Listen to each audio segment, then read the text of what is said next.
Hi hello வாங்க, எப்படி இருக்குதுங்க? நல்லா இருக்குதுங்களா? அஸ்வினி சீக்ரெட் சமையல்ல இன்னைக்கு மைசூர் பாக் பண்ண போறோங்க. மைசூர் பாக் எப்படி பண்றது பார்க்கலாமா? சிம்பிளா குயிக்கா சீக்கிரமா பண்ணலாம். 10 நிமிஷம் கூட ஆகாது மைசூர் பாக் பண்றது. அது எப்படி பண்றது பார்க்கலாமா? வாங்க. பாருங்க, ஒரு கடாய் வச்சுக்கோங்க. நான் ஒரு கப்பு கடல மாவு எடுத்துருக்குறேன். அதை ஜலிச்சுடுங்க. அது ஜலிச்சுக்கணும். இந்த மாதிரி ஜல்லடை இருக்கும். இந்த மாதிரி ஜல்லடை இல்லைன்னா வேற ஜல்லடை கூட எடுத்துக்கோங்க. டீ வடிகட்டுங்க அந்த ஜல்லடையில் கூட இதை நீங்கள் இது ஜலிச்சுக்கணும். ஏன்னா கட்டி கட்டியாக இருக்கக்கூடாது. ஜலிச்சுட்டு இந்த மாவை நம்ம வறுத்துக்கணும். பாருங்க, கட்டிகள் இல்லாமல் நம்ம இதை பாருங்க, நல்லா கட்டிகள் இல்லாமல் இப்போ இதை ஸ்டவ் பற்ற வச்சு சிம்மில் வச்சுக்கோங்க. ஹையில் வைக்காதுங்க. நல்லா சூடாகணும், பச்சை வாசனை போகணும். அதுக்கு இந்த கடல மாவை வறுத்துக்கலாம்.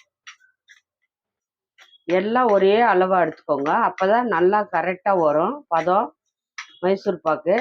பாருங்கள், ஒரு கப்பு நான் கடல மாவு எடுத்துக்கிறேன். இதுலேயே ஒரு கப்பு சர்க்கரை எடுக்கணும். எல்லாமே இதுலேயே அளந்துக்கணும். நெய் பாருங்க, பாருங்க, நெய் எடுத்துருக்குறேன். அரை கப்பு நெய், அரை கப்பு எண்ணெய் சேர்த்துக்கலாம். அரை கப்பு நெய் கொஞ்சமாக ஊற்றி இதை கரைச்சிக்கலாம்.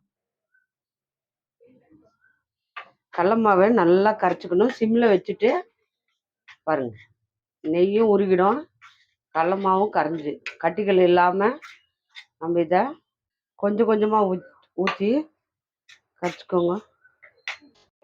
பாருங்க, இந்த மாதிரி கட்டிகள் இல்லாமல் நெய் ஊற்றி நல்லா கரைச்சிக்கணும் மாவை. ஸ்டவ் பற்ற வைக்கல, ஆஃப் பண்ணிட்டு இருக்கிறேன். ஆஃப் பண்ணிவிட்டு நீங்கள் இதை கட்டிகள் இல்லாமல் நல்லா கரைச்சிக்கோங்க. இதை எடுத்து ஒரு கப்பில் நம்ம ஊற்றிக்கலாம். அவ்வளோதான். பாருங்கள், இந்த மாதிரி கரைச்சிக்கோங்க. நெய் ஊற்றி அரை கப்பு நெய் ஊற்றி இந்த கடல மாவை நெய்ஸாக கட்டிகள் இல்லாமல் நல்லா கரைச்சி எடுத்துடணும். இப்போ நான் ஒரு கப்பில் எடுத்து வச்சுக்கிறேன். இது சர்க்கரை எடுத்துக்கோங்க. ஒரு கப்பு கடல மாவு, ஒரு கப்பு சர்க்கரை, அரை கப்பு தண்ணி ஊற்றிக்கோங்க. அரை கப்பு தண்ணி ஊற்றினா போதும். பாருங்கள், அரை கப்பு தண்ணி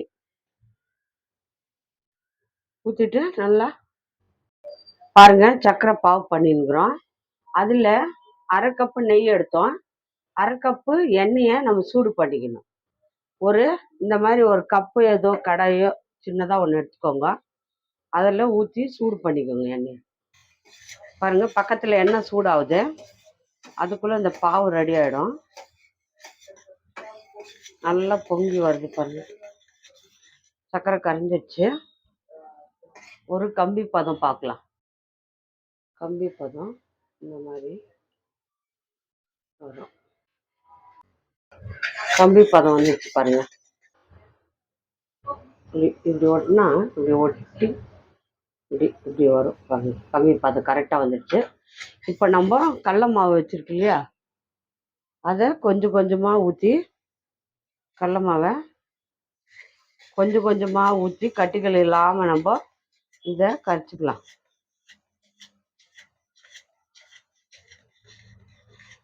நல்லா கலக்கிட்டே இருங்க. எல்லா கடல மாவும் நல்லா ஊற்றிடுங்க.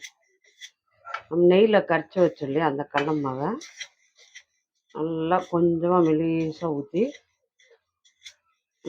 கைவிடாமல் நல்லா கலக்கிட்டே இருங்க. பபுள்ஸ் வரும்.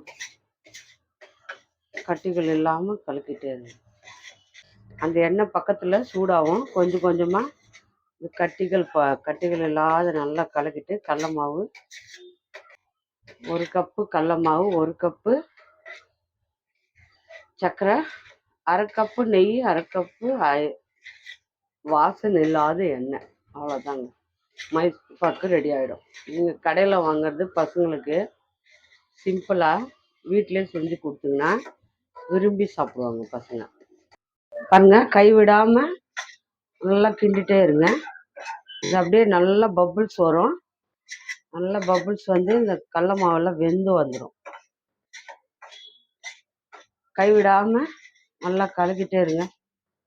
இந்த மாதிரி ஒரு டிஃபன் எடுத்துக்கோங்க. இதை நெய் போட்டுக்கோங்க. நெய் போட்டு தடவி வச்சுக்கோங்க. உடனே ஊற்றிடணும் இதில்.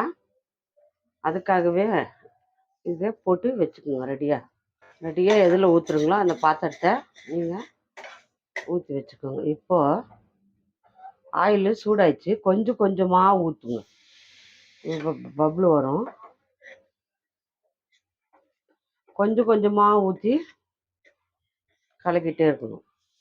கொஞ்சம் கொஞ்சமாக ஊற்றி ஆயிலில் லைட்டு போடுங்க. ஃபஸ்ட்டில் நம்ம ஆயில் ஊற்றிட்டு அதில் ஊற்றிக்கலாம். டப்பாவில் ரொம்ப போர்ஸாக இது பண்ணாதீங்க. இப்படி தான் இருக்கணும். இப்போ நம்ம அப்படியே சூடாக இதில் ஊற்றி நம்ம பாருங்கள், இந்த மாதிரி ஒரு டப்பாவில் ஊற்றி உடனே ஊற்றி வச்சிடணுங்க. கொஞ்சம் ஒரு செகண்ட் கூட இது பண்ணக்கூடாது. இப்போ நம்ம இது அப்படியே ஊறட்டும், ஆறட்டும். ஆறின பிறகு நம்ம இது எப்படி வந்துச்சுன்னு பார்க்கலாம். கட் பண்ணிடுங்க. கொஞ்சம் சூடாக இருக்கணும், அவ்வளோதான். அப்போவே இதை நீங்கள் கட் பண்ணிடணும். இல்லைன்னா அப்புறமா கட் பண்ணால் கஷ்டம்.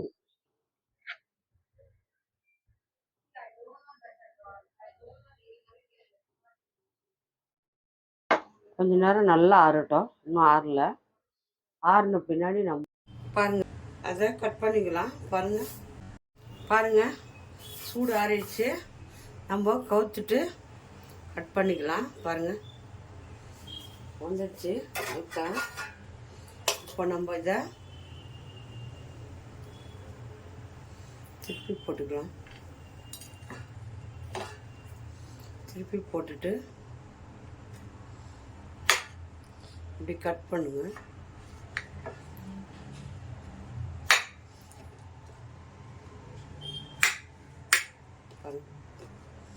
சூப்பராக வந்திருக்கு பாருங்கள். மைசூர் பாக்கு 2 கலர் இருக்குது பாருங்கள். இதை எவ்வளோ சைஸ் வேணுமோ இந்த மாதிரி நம்ம கட் பண்ணிக்கலாம். சூப்பரான டேஸ்டான ஒரு மைசூர் பாக்கு ரெடி ஆயிடுச்சு பாருங்கள். பார்த்தீங்களா, 2 கலர் இருக்குது. உள்ளே பாருங்கள் கலராக இருக்குது. சூப்பராகனு வந்துக்குது டேஸ்ட்டு. இப்போ இதை நம்ம வேறு பிளேட்டுக்கு மாற்றிக்கலாம்.